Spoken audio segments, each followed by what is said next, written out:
So I want to start today's deep dive with a premise that, well, it sounds, frankly, impossible. Okay, I have a feeling I know where you're going with this. It goes against everything we learned in, high school biology, everything your doctor tells you, It's just basic intuition, but basic intuition, everything your own stomach tells you about 3 times a day. you're about to break the laws of physics, aren't you? Just a little bit.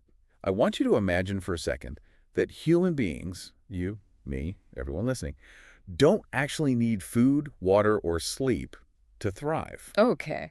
Imagine that those things aren't fuel sources, but coping mechanisms, that we only rely on them because we're stressed, overloaded, and in a very specific way, dishonest. It is a radical proposition. I mean, it completely flips the standard biological narrative upside down. Totally. Usually, we think of the body as a kind of combustion engine. You put fuel in, you get movement out, if the tank is empty. The car stops. Simple as that. Exactly. But today, we're unpacking the teachings of Anna Zilovich and her concept of autonomy. And I want to be really clear right out of the gate.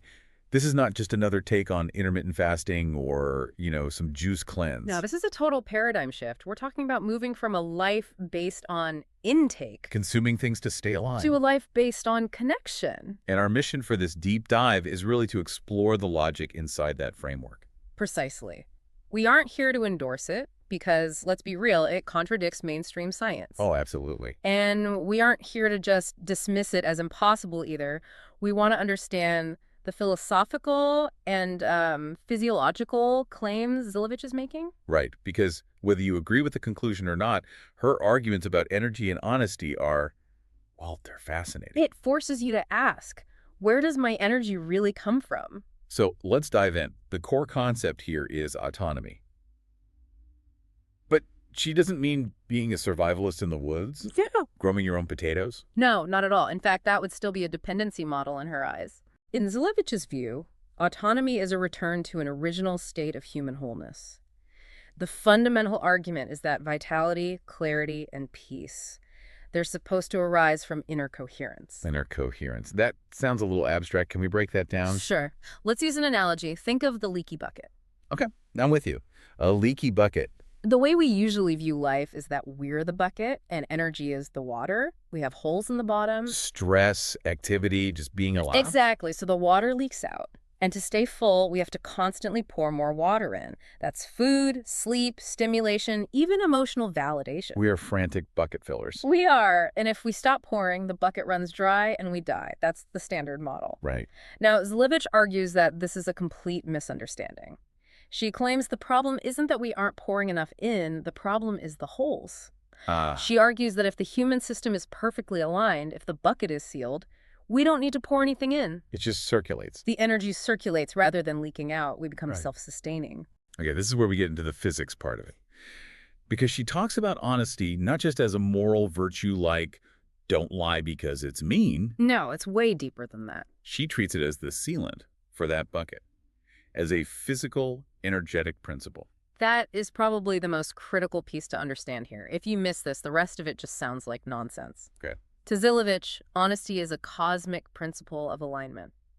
I mean, think about what happens physically when you lie. Or even better, think about how a lie detector test works. A polygraph, it measures heart rate, breathing, sweat. Stress responses. Right, stress responses. Exactly. Why does it work? Because lying is physically exhausting. It requires your body to hold two realities at once.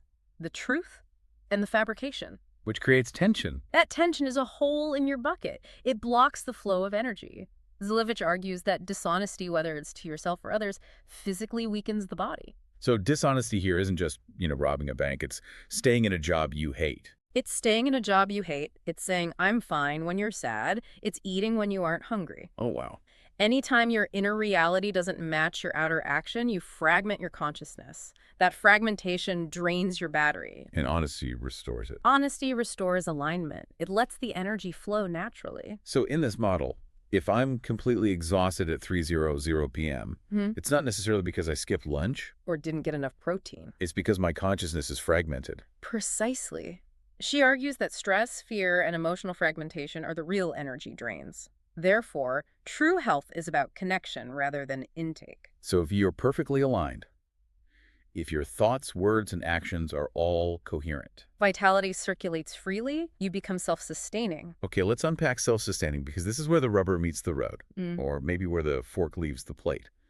We have to talk about the big three: food, water, and sleep. The non-negotiables. Right. For most of us, they're absolute non-negotiables. If you don't do them, you die.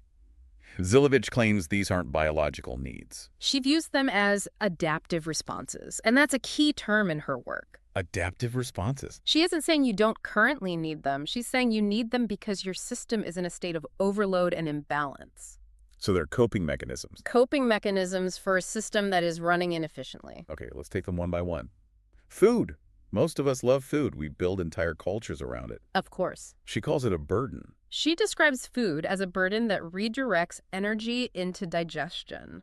I mean, think about how you feel after a massive holiday dinner. Like a couch cushion. I want to pass out. Right. Do you feel energized? Ready to run a marathon? No. Definitely not. Digestion is a huge caloric expense. It takes a tremendous amount of energy to break down matter. Zilovich argues that we're suffering from excess, not lack. We're just constantly overloading the system. Constantly. With matter that the body has to process, break down, and then eliminate.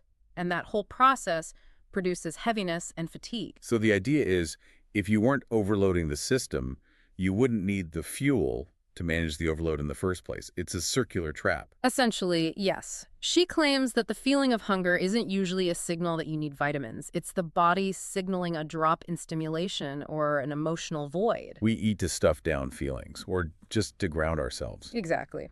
True nourishment, in her view, comes from that inner alignment we talked about. Okay, I can sort of wrap my head around the food part. Yeah. We know people fast for weeks and survive.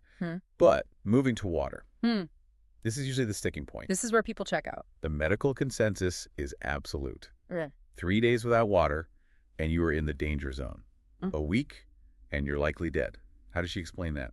This is definitely the most controversial piece, and where, skepticism is most warranted from a biological perspective. Her stance is that a fully aligned, autonomous body generates and regulates its own hydration. It generates its own hydration. Like a camel or something. Well, biologically, we actually do produce something called metabolic water. I think I've heard of that. It's a byproduct of cellular respiration. But in a normal person, it's a tiny amount, not nearly enough to keep us alive. Zilovich's claim is that in a state of autonomy, the body becomes incredibly efficient. So, there's no waste.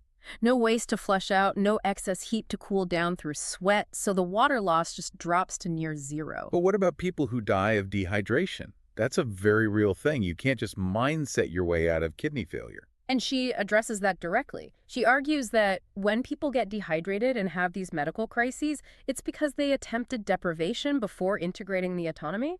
So you can't just stop drinking water and expect to be fine if you're still full of stress and fragmentation. Exactly. If your bucket still has all those holes, if you're stressed, fearful, toxic, and you stop putting water in, you will dry out and die. So the medical reality of dehydration is proof that the system is still dependent. Yes, it's a dependent system trying to act like it's independent, but without doing the inner work first. That is a terrifying distinction if you get it wrong. It's like trying to drive a car without gas because you believe it should run on solar, but you haven't installed the panels yet. That's a perfect analogy, and we will get to the dangers of imitation in a moment, but let's hit the third one. Sleep. Oh, this one hurt me personally. I love my sleep. Me too. Yeah. But she calls it a loss of consciousness. Yeah? She reframes sleep entirely. Instead of restoration, she sees sleepiness as the body coping with overload. Both physical and emotional overload. Both. From physical intake and emotional heaviness. Basically, we get so bogged down by the day, by the food, by the stress, that the body forces us to go unconscious just to process it all. It's like a computer that has too many tabs open and starts lagging. So you have to do a hard reboot. That's her view of sleep. That's a wild thought. Yeah. That we only sleep because we need to check out from the heaviness of our own lives. In the state of autonomy, she argues, awareness is continuous. Renewal doesn't require going unconscious. You can have awake stillness that's just and restorative. Because your system isn't fighting a war against overload. You're not recovering from damage. You are just existing in a high-energy state. This brings us to a really, really important point. I can hear listeners thinking, okay, this sounds fascinating. I'm going to try this tomorrow. No breakfast, no water. And we need to pump the brakes. Like, Hard. slam on the brakes. Yes. The expert in me has to highlight this. Zilovich explicitly warns against forced deprivation. It is not a challenge to see how long you can starve yourself. No. And she would call that dishonest.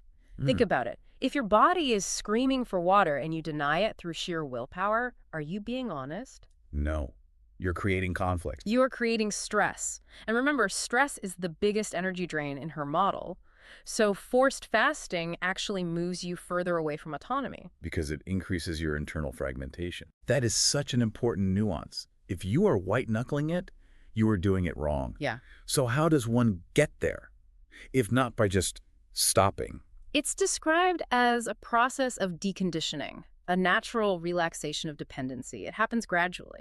So as you deal with the emotional baggage, the fear, The need for the coping mechanisms naturally falls away. You don't stop eating to become enlightened. You become enlightened or aligned, and then you naturally stop needing to eat as much. she talks about transitional supports, right? Like fruit. Yes, she mentions that light foods, particularly fruit, are used as bridges. Why fruit specifically? Is it just because it's sugary and gives you a quick boost? It's more about vibration and simplicity, and I know vibration is one of those words that can sound a bit woo-woo, A little bit. but think of it as complexity of processing. Meat requires a massive industrial effort by your gut to break down. Processed food is full of chemical noise. Fruit is simple. It digests quickly. It doesn't tax the system. It Yeah. creates less noise in the signal. I see. But, and this is interesting, she emphasizes that fruit is not the source of life. It's just a cleaner bridge than, say, a steak. The ultimate source is still internal. It's like stepping stones. You don't jump from the dock to the other side of the lake. You step on the stones of a lighter diet and less stress to get there. And environment plays a huge role here, too. Zilovich talks a lot about nature versus overload. I noticed that. She says nature is inherently coherent. Trees, soil, sunlight, they don't lie. They don't have a fragmented consciousness.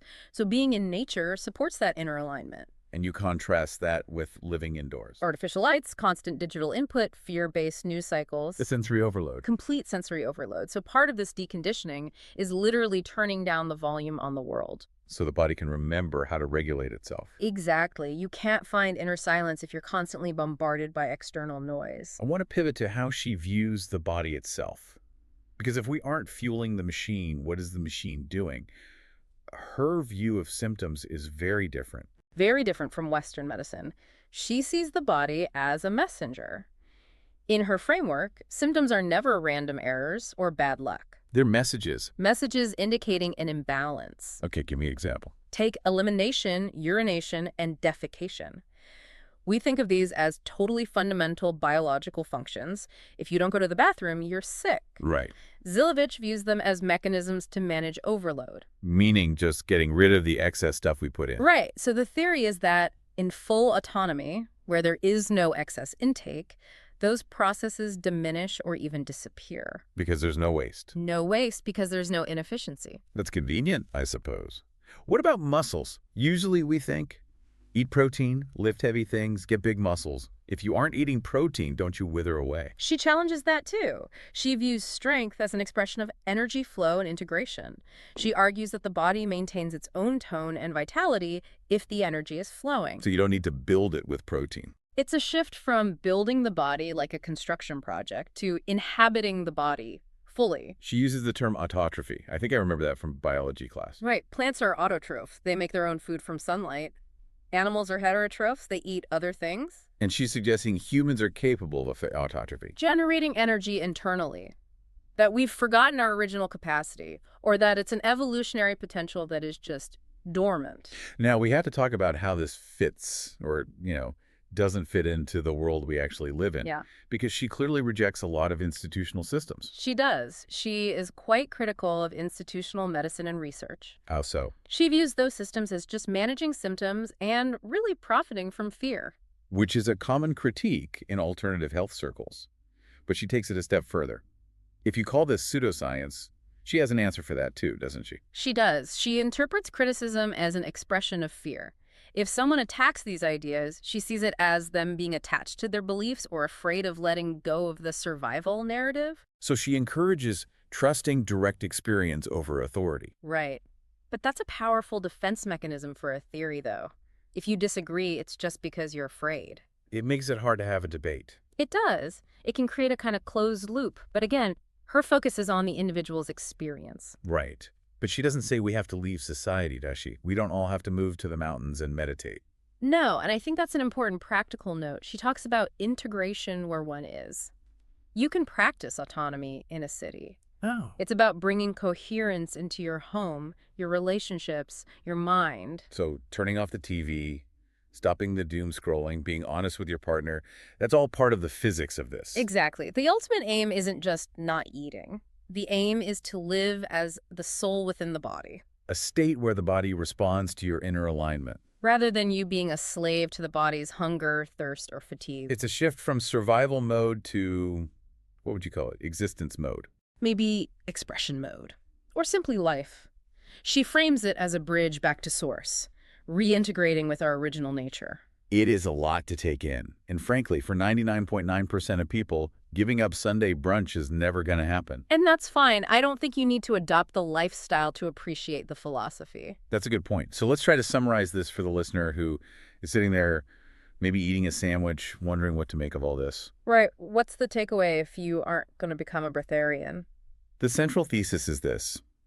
We spend our lives managing a survival-driven body. Feeding it, resting it, medicating it. And Zilvich proposes that if we clear the stress, the dishonesty, the overload, we discover the body is actually a self-sustaining vessel for the soul. It's a move from intake to connection. And the why matters here. Even if you never plan to stop eating, which, let's be honest, most of us won't, Most of us won't. there's something valuable in questioning the source of our energy. Absolutely. Think about the days when you are deeply in love or incredibly inspired by a creative project. You often forget to eat. You don't feel tired Right. Why is that? because you are connected. You have high coherence. Zilovich is suggesting that state could be our baseline, not just a rare accident. That's the nugget right there. It asks us to look at our fatigue and ask, is this a lack of caffeine? Or is this the weight of everything I'm lying to myself about? That is the question. The sandwich might not be the problem, but the stress you're eating it with might be. So here is our final thought for you to chew on, pun intended. If fatigue isn't just a lap of fuel, but a symptom of dishonesty or overload, what is one area of your life where simply telling the truth might actually give you more energy than a meal? Is it a relationship, a job, a habit? Where are you leaking energy by not being aligned? Something to think about next time you reach for that second cup of coffee. Thanks for diving deep with us today. Until next time.